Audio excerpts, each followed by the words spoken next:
So actually, I have been telling members of Astrology Friends Philippines, astrologers should write. Astrologers are basically writers. Unang-una, no, sa Philippines, no, at least in the Philippines, no, ang model kasi natin silang dalawa, no, si Honorio Lopez at si Serafin Lanot. And both of them are writers, no, in their own right.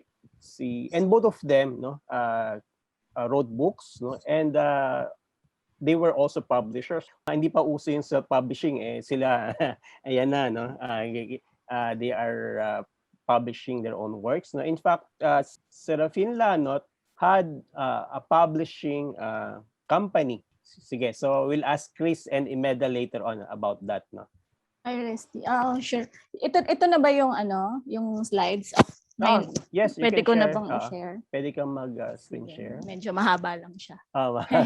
Madami na prepare, no? Actually, in-update lang ata ni Imelda itong dating slide that ginamit natin. Ni-rehash ko lang. Okay. Sige, share ko na lang ang screen ko. Ayan. Bago na nga ito. Yun pa rin, itong picture na to galing yata to sa'yo from your blog. So, kaya ninakaw ko siya. Sorry. No problem. Okay. Magkasama naman tayo nung pinicture natin yan. Oo nga. Nagkalkal tayo. Okay. Yung kalkal natin. Sige. Okay, magandang gabi. So, salamat po sa pagdalo nyo dito sa meeting ngayong gabi. And if you're not yet familiar with Serafin Lanot, tatry kong introduce siya sa inyo tonight. Yung information at saka itong mga litrato na gagamitin ko dun sa presentation, they're from the time of the first, yung pinag-uusapan natin kanina, the first astrology exhibition in the Philippines, yung Poetry of Stars. It was held in August 2013 sa Lopez Museum, no? So tonight I'll focus on some of his main achievements and basic biographical data. Pasensya na din dun sa ibang pictures kasi medyo malabo.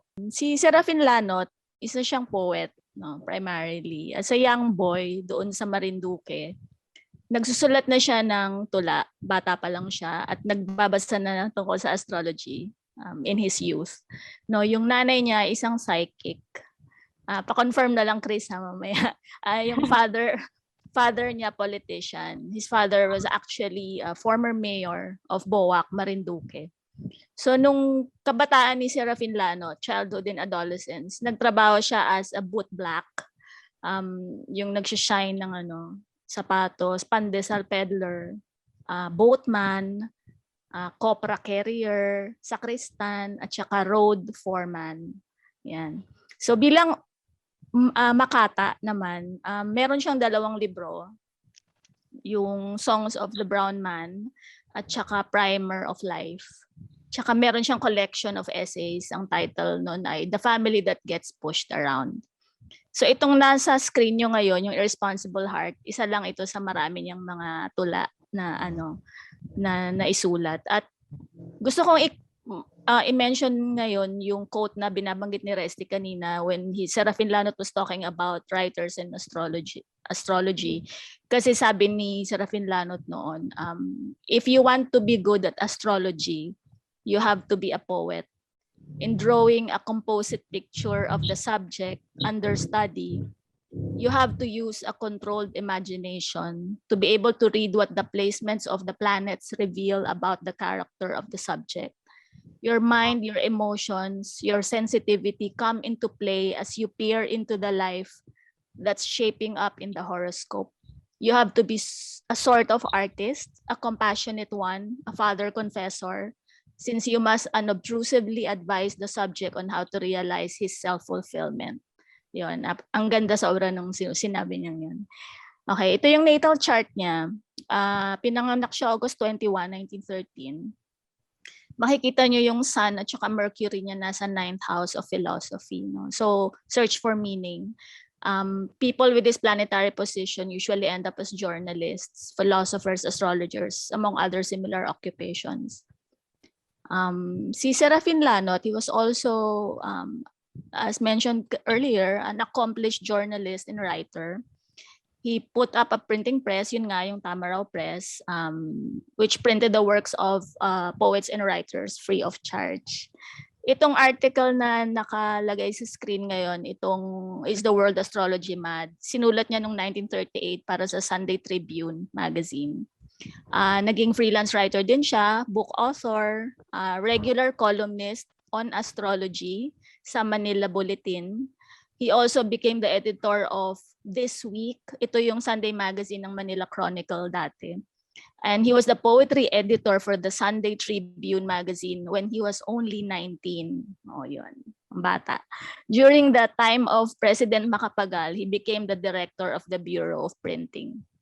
Tapos, noong March 29, 1980, he was recognized by Malacanang, panahon to ni Marcos, as an outstanding member of that generation known as the Writers of the 30s. Ayan. Ito na yung PASI.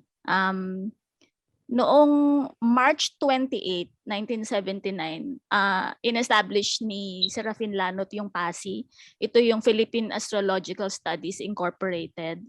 And he started conducting free lessons on astrology. Sobrang strict niya mag-screen ng applicants. No? Very, very careful siya kung sino yung tatanggapin. Kasi parang kailangan nila maging seryoso talaga sa astrology and very intelligent. He started with a class of 32 individuals. All of them were professionals. After 3 months, 14 na lang yung natira dun sa initial na 32. Isa dun sa mga students ni Lanot, si Dr. Florencio Isagani S. Medina III. He worked for the Philippine Atomic Commission in the 80s. He was also the head of the Philippine Nuclear Research Institute. Yan. So nakalagay din dyan sa picture dyan yung lumang, yung dumalo kami nila Resty dun sa dating PASI office. Yan. Photo credit yan kay Kat Palasi. Salamat kay Kat. Ayun. Tapos ito naman, ito yung page. It's a page from the incorporation papers ng PASI. So many of its founding members were actually writers, as mentioned earlier, journalists and poets. So if you will look closely, you will see the signatures of Tripuson, si Vic Hauchin, nandyan, Silvia Mayuga, Elena Beatriz Romualdez, si Mamara, Lanot Lacaba, and others. No. Yes, I remember po ata si Sir Vic Hauchin. Maybe Yeah. Sir Vic Hauchin, nga po, no? He's from the Theosophical Yes. Society. Oo. That's so amazing. So, do you think he also was involved sa Theosophical Society po? Maybe he was able to like meet people through there? Si Sir Lanot? Hindi ko alam. Resty, alam mo ba? Well, Involved siya sa TS. Well, one thing, kasi yung Theosophical Society in the Philippines naman, parang kwan siya, it's melting pot, no? Lahat ng klase ng involved sa mysticism, spirituality, and the occult, no? Or the hidden forms of knowledge, nakikita-kita sa Theosophical Society. And maybe we can ask Mara, no? Hello, Mara. Welcome. Oh, and to our viewers, we'd like to remind you guys, if it's okay, can you share our video, and so that more people can join in on our conversation, and you're also welcome to comment, and if you have any questions, direct it to us. Thank you po. Sige, we'll ask Mara later on kung may involvement ba sa Theosophical Society si Mr. Lanot. Thank you so much, Miss Amy. I had to ask. I was so curious then. Okay, sige. Okay. Go on. Pwede kang, okay, sige. Ito yung, ito sinama ko to kasi very interesting siya talaga. Ito yung astrology goals ni Serafin Lanot, no? Sa pagtuturo niya ng astrology, kasi he was working on these goals when he which he wrote down on May 25, 1979. Ayan, number 1, to convince or persuade colleges and universities to include the study of astrology in their respective curricula at their own expense, especially as a requirement in psychology, psychiatry, medicine, among others. Number 2, to campaign for membership among students and professionals, preferably successful intellectuals only, since the study of astrology requires intelligence and intuition for understanding and appreciation. And number 3, to have graded membership and nationwide chapters to fulfill its avowed aim. Ayan, so ito, medyo show and tell na lang tong part na to. Ito yung kanyang diploma certificate when he finished metaphysics at the Metropolitan Collegiate Institute in London, England. Tapos this one naman, he was conferred an honorary degree of Doctor of Divinity in July 1980 from California's Aquarian Church of the Brothers and Sisters of Jesus Christ. Tapos, recipient din siya ng Astrology Now Award for Advanced Skills. Wow, that's a lot. Diba? Tapos ito very interesting. Naalala mo ba to, Resty? Oo. From one of his trips abroad, meron siyang binili na itong relic na to. It's a 40 column. 40 column printer from Digicomp Research Corporation. 15 minutes daw to calculate an astrological chart kasi normally it would take 3 hours. So with the use of this astrology computer, 15 High-tech minutes. na yan dati, ano? Oo, high-tech na siya dati. Ayan, na kay Chris yan. Ito, as the most popular astrologer, ayan, meron akong libro na yan. In the country at the time, mainly because of his book, ito nga, A New Look at Astrology Through Filipino Eyes, which was read not only in America but also across Europe. No, Serafin Lanot was the only Filipino who got invited to attend the international conference of the American Federation of Astrologers, or the AFA. Yes. In fact, he was made a member of the AFA convention faculty. Oh, yun. Lifetime member as well. Wow. Wow. Tapos ito, during an AFA conference, present niya yung paper niya na ang title, One World, One Astrology.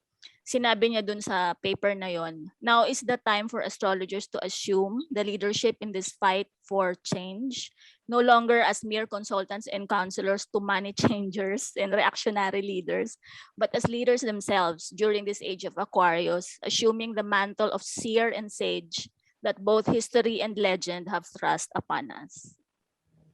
Ayan. Tapos, si Lanot also proposed to overhaul the zodiac itself to make it conform to modern astronomy, as well as to cleanse it of all traces of male chauvinism, and to make it manifest a more logical position on moon and sun, which should occupy together the center of the zodiac. So he also said that enough heavenly bodies have been discovered to make possible a zodiac where each house or sign is ruled by an exclusive planet of its own. So wala nang nauulit. May kanya-kanya na silang ruling planets. So as it is now kasi, a planet that rules 2 houses is said to be good in one house and bad in the other. So Lanot proposed to bring into the zodiac the 4 major asteroids, Ceres, Pallas, Juno, and Vesta, so that there will be no planetary duplication in the houses of the zodiac. So these changes will serve to dilute the currently excessive male composition of the zodiac by bringing in not only more planets to represent the female principle, but also 2 planets to represent the third sex. Yun, sobrang forward-looking. Astrology will then discard all sexual chauvinism. So ito yung mga rulers na pre-propose ni Serafin Lanot, rulers of Lanot's proposed zodiac. So instead of Venus, Ceres na dun sa Taurus, tapos Cancer ay Juno, sa Virgo yung Vesta, and then Sagittarius yung Pallas. I would like to end, patapos na yung presentation to. To close my presentation, I would like to share with you a couple of letters. No? The first one, this is Serafin Lanot's letter to President CORY Aquino on January 15, 1986, the time of the EDSA revolution. Sabi niya, Madam CORY, in your nativity chart, there is a pronounced animosity in your hometown neighborhood and influential people against you. Except for this gray area, all the other parts of the country are yours for the taking. In fact, you charm even the foreigners. Let somebody else campaign for you in your hometown. Your greatest liability is your impulsiveness. Love and hope, Serafin Lanot. So yung sagot ni CORY, basahin ko rin. Dear Mr. Lanot, thank you for your letter of January 15, 1986. I deeply appreciate your concern and advice and look forward to your continued support as we claim our victory for the Filipino people.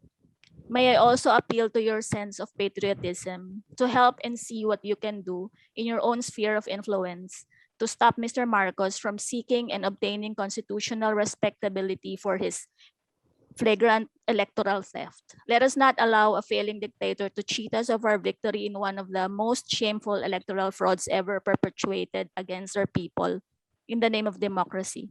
Together, we shall not allow him to return us to slavery. Please pray that we may conclude that which we have already begun peacefully and determinedly so that the task of nation building may begin in a climate of amity, unity, and peace. My warmest personal regards to you and your family. All the best, Cory Aquino. Ayan. So yun, thank you for listening. I hope that somehow through this short presentation, I was able to do justice to the work of Serafin Lanot.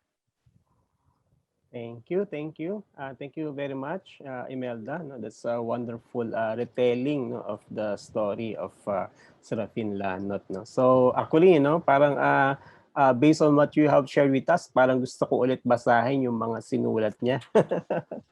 Even me. Binasa ko ulit yung libro kahapon.